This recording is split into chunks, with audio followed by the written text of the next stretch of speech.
शुरू करते हैं। सोशल साइंस सब्जेक्ट के important question CTET second level exam के लिए सबसे पहला क्वेश्चन है आज के लिए, निम्नलिखित में से किस समुदाय के सामाजिक, आर्थिक और शैक्षिक स्तर की जांच करने के लिए न्यायाधीश राजेंद्र सच्चर की अध्यक्षता में भारत सरकार द्वारा समिति का गठन किया गया? पहला ऑप्शन है आंग्ल भारतीय है, दूसरा ऑप्शन है जैन, तीसरा ऑप्शन है मुस्लिम, चौथा ऑप्शन है सिख। राइट आंसर आपका ऑप्शन नंबर थर्ड यानी कि मुस्लिम। 9 मार्च 2005 को प्रधानमंत्री डॉक्टर मनमोहन सिंह ने मुस्लिम समुदाय के सामाजिक, आर्थिक और शैक्षिक स्तर की जांच करने के लिए न्यायाधीश राजेंद्र सच्चर की अध्यक्षता में 7 सदस्यों वाली उच्च स्तरीय समिति का गठन किया था। दूसरा क्वेश्चन है दादन व्यवस्था क्या है? फर्स्ट ऑप्शन है यहाँ पर जहाँ व्यापार अग्रिम राशि देता है और उत्पाद प्राप्त करता है यानी एडवांस दिया जाता है। दूसरा ऑप्शन है जहाँ व्यापारी कच्चे माल की आपूर्ति करता है और तैयार माल प्राप्त करता है। तीसरा ऑप्शन है जहाँ व्यापारी अपने माल को किस्तों में बेचता है। चौथा ऑप्शन है जहाँ व्यापारी श्रमिकों पर अतिरिक्त घंटों के लिए काम करने हेतु जोर डालता है। राइट आंसर है आपका ऑप्शन नंबर सेकंड, जहाँ व्यापारी कच्चे माल की आपूर्ति करता है और तैयार माल प्राप्त करता है। यानी एक व्यापारी है, व्यापारी उसी उत्पादनकर्ता के लिए या फिर उस कंपनी या फिर उस संस्था के लिए कच्चे माल की आपूर्ति भी करता है, कच्चा माल उपलब्ध कराता है और फिर उसी से तैयार माल प्राप्त करता है। दादन व्यवस्था एक ऐसी व्यवस्था है जहां व्यापारी कच्चे माल की आपूर्ति करने के साथ साथ तैयार माल भी प्राप्त करता है। तीसरा क्वेश्चन है सीके जानू एक बहुत प्रतिष्ठित खालिस्तान है। सीके जानू जो व्यक्ति है, व्यक्ति का नाम है ये एक प्रतिष्ठित खालिस्तान है। पहला ऑप्शन है पटकथा लेखक हैं, दूसरा ऑप्शन है आदिवासी कार्यकर्ता हैं, तीसरा ऑप्शन है मानव विज्ञानी हैं, चौथा ऑप्शन है पर्यावरणविद हैं। तो ये जो सीके जानू हैं ये आदिवासियों के कार्यकर्ता हैं। सीके जानू एक बहुत प्रतिष्ठित आदिवासी कार्यकर्ता हैं। वे केरल राज्य के भूमिहीन आदिवासियों को ज़मीन दिलवाने के लिए एक सामाजिक आंदोलन चला रहे हैं। जो केरल राज्य में जो बगैर भूमि के आदिवासी हैं, जिनके पास ज़मीन नहीं है, उनको ज़मीन दिलवाने के लिए ये क्या है एक सामाजिक आंदोलन चला रहे हैं सीके जानू, तथा साथ ही वे आदिवासी महासभा के प्रमुख नेता भी हैं। चौथा क्वेश्चन है एक शिक्षक प्रशिक्षणार्थी इस प्रकार यानी जो प्रशिक्षण प्राप्त कर रहा है अभी वो शिक्षक इस प्रकार एक अनुदेशनात्मक उद्देश्य से लिखता है या फिर लिखती है, विद्यार्थी लोकतंत्र का अर्थ समझने योग्य हो पाएंगे। तो वो क्या लिखता है, जो एक प्रशिक्षण प्राप्त करता शिक्षक है वो लिखता है कि लोकतंत्र का अर्थ समझने योग्य हो पाएंगे, विद्यार्थी लोकतंत्र का अर्थ समझने योग्य हो पाएंगे। यह उद्देश्य किस क्षेत्र के अंतर्गत आता है? पहला ऑप्शन है संश्लेषण, दूसरा ऑप्शन है बोधन, तीसरा ऑप्शन है विश्लेषण, चौथा ऑप्शन है कौशल। आपका राइट आंसर है ऑप्शन नंबर सेकंड यानी कि बोधन। ये क्या है, बोधन के अंतर्गत आएगा। ये अनुदेशात्मक जो उद्देश्य है ये बोधन के अंतर्गत आएगा। विद्यार्थी लोकतंत्र का अर्थ समझने योग्य हो पाएंगे, शिक्षक प्रशिक्षणार्थी द्वारा लिखा गया अनुदेशनात्मक उद्देश्य बोधन क्षेत्र में आता है। पांचवा क्वेश्चन है सामाजिक और राजनीतिक जीवन पाठ्य पुस्तकें बच्चे के संसार के प्रति शिक्षा को संदर्भित करने के लिए, यानी सामाजिक और राजनीतिक जीवन जो ये सामाजिक पाठ्य पुस्तक हैं वो बच्चे के जो संसार के प्रति शिक्षा है, संसार के प्रति बच्चे ने जो सीखा है उसको संदर्भित करने के लिए निम्नलिखित में से किस पद्धति का उपयोग करती है?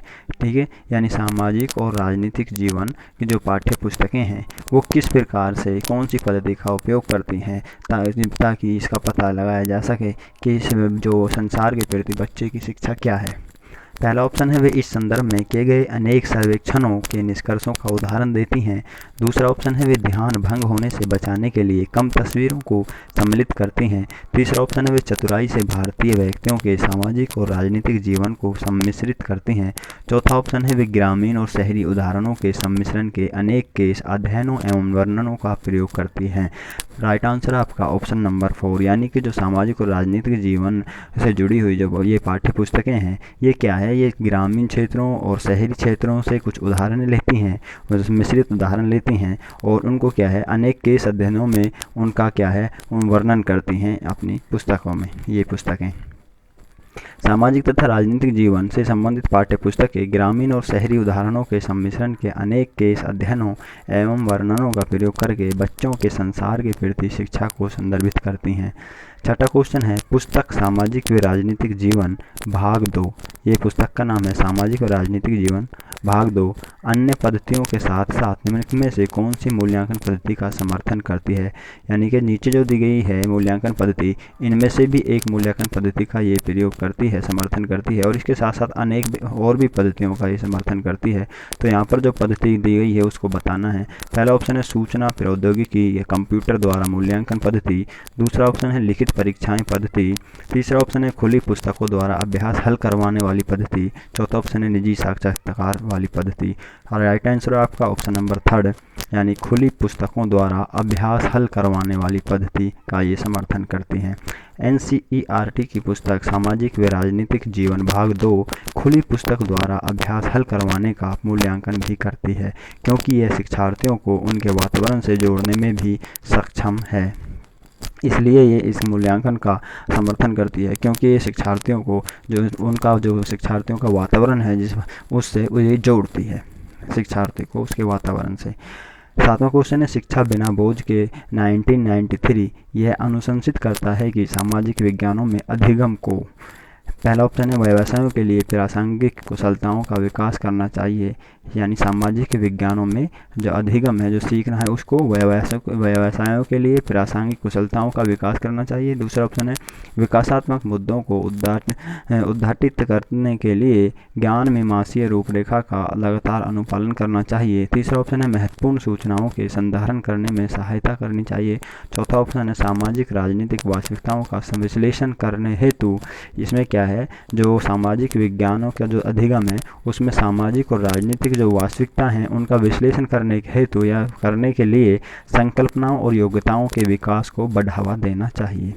यानी कि शिक्षा बिना बोझ के 1993 के अनुसार ये क्या है कि सामाजिक विज्ञान में अधिगम सामाजिक राजनीतिक वास्तविकताओं का विश्लेषण करने के लिए और संकल्पना और योग्यताओं के विकास को बढ़ावा देने के लिए।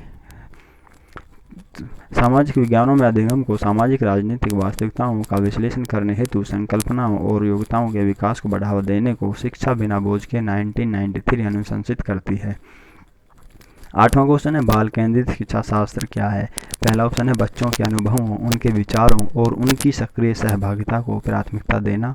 दूसरा ऑप्शन है वैयक्तिक ध्यान को सुनिश्चित करने के लिए छोटे शिशु देखभाल केंद्रों पर बच्चों को पढ़ाना।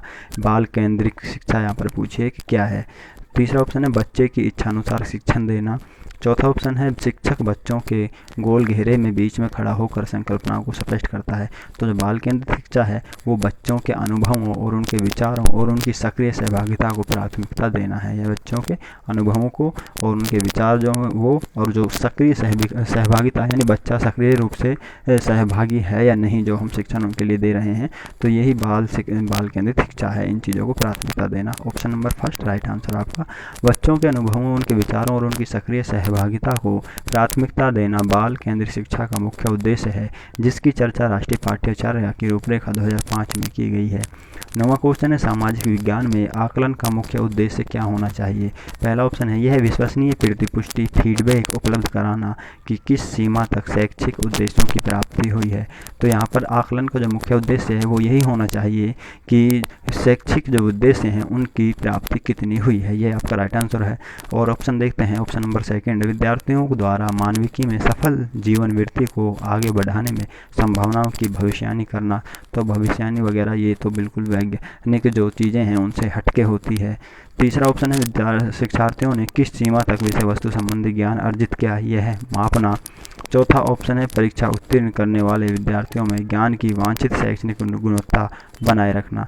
तो यहाँ पर जो तीसरा ऑप्शन है इसमें क्या है, उनकी सीमा को नहीं आंकना बल्कि उद्देश्यों के लिए कार्य करना है। तो फर्स्ट ऑप्शन आपका राइट आंसर होगा। सामाजिक विज्ञान में आकलन का मुख्य उद्देश्य उन तथ्यों की प्रतिपुष्टि उपलब्ध कराना होता है जो शैक्षिक उद्देश्यों की प्राप्ति करते हैं। सामाजिक विज्ञान शिक्षण का प्रमुख उद्देश्य विद्यार्थियों में उच्च नागरिकता का विकास करना होता है। तो यहाँ पर क्या है, जो मुख्य उद्देश्य होता है आकलन का, सामाजिक विज्ञान में आकलन का वो ये होता है कि शैक्षिक उद्देश्यों की प्राप्ति करते हैं उन तथ्यों की प्रतिपुष्टि उपलब्ध करना या फिर उपलब्ध कराना। शिक्षण का प्रमुख उद्देश्य विद्यार्थियों में उच्च नागरिकता का विकास करना होता है। 10वां क्वेश्चन लास्ट आज के लिए, सामाजिक विज्ञान कक्षा में अन्योन्य क्रिया पर्यावरण को बढ़ावा देने के लिए निम्नलिखित में से कौन सा उपागम सबसे उपयुक्त होगा। फर्स्ट ऑप्शन है व्याख्यान और स्पष्टीकरण, दूसरा ऑप्शन है वृत्त चित्र और डॉक्यूमेंट्रीज दिखाना, तीसरा ऑप्शन है श्रुतलेखन एवं अभ्यास, चौथा ऑप्शन है लगातार जांच करना। तो आपका राइट आंसर है ऑप्शन नंबर सेकंड, यानी वृत्त चित्र या फिर डॉक्यूमेंट्रीज दिखाना। ये आपका राइट आंसर है। वृत्त चित्र का प्रयोग करके सामाजिक विज्ञान कक्षा में अन्योन्य क्रिया पर्यावरण को बढ़ावा दिया जा सकता है। इन वृत्त चित्रों की सहायता से विद्यार्थी प्रकरण को समय से संबंधित करके अधिगम करते हैं। ये थे 10 इंपॉर्टेंट क्वेश्चन।